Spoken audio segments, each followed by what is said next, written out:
Бүгін мен сіздерге 15 жасар қыз бен 32 жастағы еркектің жасырын қарым-қатынасы туралы айтып беремін. Бұл 1992 жылы шыққан «Любовник» фильмі.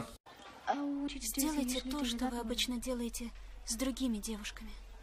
30-шы жылдардағы отардағы Вьетнам. 15 жасар қыз пароммен Сайгонда орналасқан қыздарға арналған пансионға оралады. Айтпақшы, бұл фильмде басты кейіпкерлердің есімдері жоқ. Қызды вокзалға оның анасы мен бауырларының бірі Поль шығарып салады. Ағасы болса барлығы қызды шығарып салып жатқанда, анасының тығып қойған ақшасын ұрлап, есірткіге жұмсайды. Автобустың ізімен паромға қара автокөлік келеді. Жүргізуші шығып, артқы орындықта отырған жолаушының есігін ашады. Көліктен шыққан соң жігіт қыздың қасына жақындайды. Ол портсигарын шығарып, темекі ұсынады. Бірақ қыз бас тартады. Жігіт айтарлықтай жүйкеленеді. Қызды әңгімеге тарту үшін ол оның ерлерге арналған қалпағын мақтайды. Ерекшесі оны еркек киіп тұрған жоқ. Қыздың кімсің және қайда тұрасың деген сұрағына жігіт өзеннің арғы жағындағы көк тастан соғылған үлкен үй жөнінде айтады. Оны қыз бірнеше рет көріпті. Бұл жердегі барша үлкен әрі бай үйлердің барлығы қытайларға тиесілі екен. Олардың бірі осы жігіт. Қытай олар жеткесін қызды қалаған жеріне жеткізіп салуды ұсынады. Көлікте жігіт олар Сайгонда неме айналысатындарын сұрайды. Қыз 11-ші сыныпта оқитынын айтады. Және жасы 17 екенін айтып, оны алдайды. Сондай-ақ қыздарға арналған пансионда тұратынын айтады.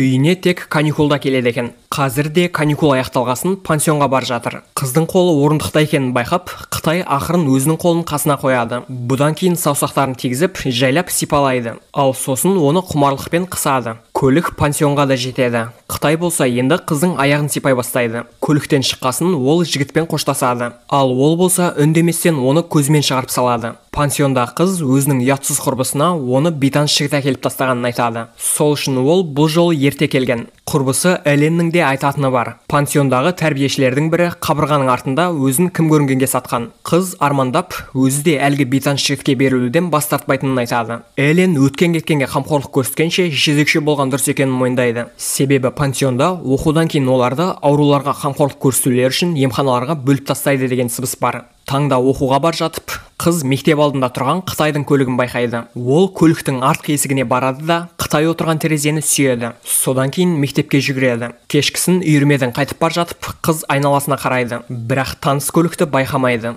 Қыз қатты қозғандықтан түнде ұйықтай алар емес. Бірнеше күн өткен соң пансионда демалыс кезде сырттан қара автокөлікті байқап, қыз шығады да соған отырады. Мұны Элен терезеден бақылап тұр. Қытай жігіт қызды пәтеріне әкеледі. Оны жергілікті тұрғындар бойдақтар мекені деп атайды. Жігіттің айтуынша кез келген жас Қытайдың ойнасы бар. Және мұндай пәтерлер олармен кездесуге арналған. Жігіт қызды ұнатудан қорқатындығын айтады. Ал қыз оны ұнатуын емес, жай ғана басқа қыздарға не істейтінін оған да істеуін өтінеді. Оны кереуетке жатқызғасын жігіт шошып кетеді. Өйткені оның алдында әлі бүлдіршін қыз. Сондықтан қыз барлығын өзі жасайды. Оның қыздығын алғасын жігіт оны ресторанға апарады. Ол жақта ол күлімдеп, егер анасы білсе оңдырмайтынын айтады. Ал оның ағасы әншейін бір Қытай оның қарындасымен жатқанын білсе, жігітті өлтіреді. Анасы егер қыз неке тойына дейін пәктігін жоғалтса, онда ол күйеу тауып алмайтындығын айтқан. Себебі бұл масқара. Жігіт оның сөздерін құптайды. Ол мысал келтіреді. Егер ол оған үйленгісі келсе,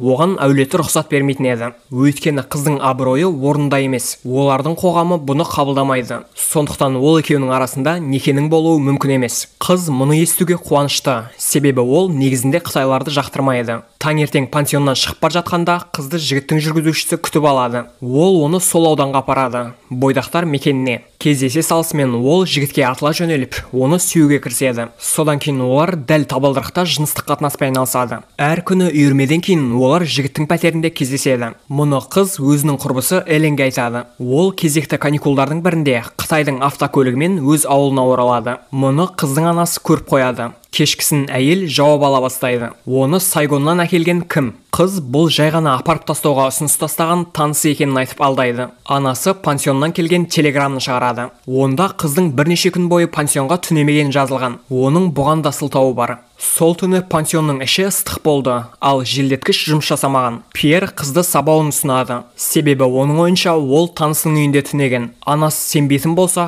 қыз оны пансионнан шығарып алуын ұсынады. Бірнеше күн өтіп, әйел тынышталғасын, ол қызынан әлгі танысымен таныстыруын өтінеді. Олар ресторанда кездеседі. Шамасы қытайлардың тарихын ешқайсысы оқымайтын секілді. Өйткені барлығының аузы тәттілермен бос емес. Тамақтанғасын Пьер кабакқа барып билеуді ұсынады. Шотты көріп, ол оны қыз жаққа итереді. Ал қыз оны Қытайға жылжытады. Ақшаға толы әмиянды көріп, қыздың анасы арамдана күле бастайды. Олар кабакқа келеді. Биден кейін Пьер Қытайға тиісіп, оны төбелеске шақырады. Қыз бен Поль болса билеуге кетеді. Аналары жылай бастайды. Себебі ол балаларының мінез құлқы үшін ұялып жатыр. Биден кейін жігіт қызды өзінің бойдақтар пәтеріне әкеледі де, оны лас түрде пайдаланады. Оның қанша керек деген сұрағына қыз 500 пиастер сұрайды. Ол оны анасына бермек. Ал анасы пансионға барып, директорге қызы кейбір күндер түнемейтінін ескертеді. Жігітпен кездескен соң, қыз онымен мектепте ешкімнің әңгімелеспейтінін айтады. Өйткені басқа балалардың ата-аналары оның ересек Қытаймен байланыс туралы өсектеп жүр.